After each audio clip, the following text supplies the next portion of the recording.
Ideme.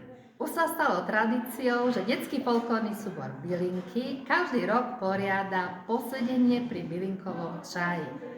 Proste stretneme sa rodičia, samozrejme deti zo detského súboru, rodina, ľudia z obce a všetci naši priaznivci.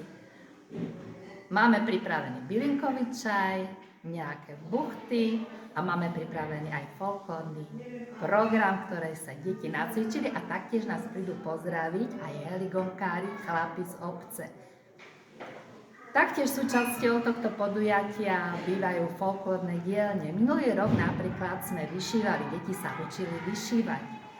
Tento rok máme pripravené ukážky, ako sa tká na krosnách, ako sa robí s kolovrátkom, tak ja si myslím, že budú mať všetci pekný zážitok a už v dnešnom uponáhľanom svete si chvíľku posedíme, porozprávame sa a budeme sa pevne cítiť veľmi dobre.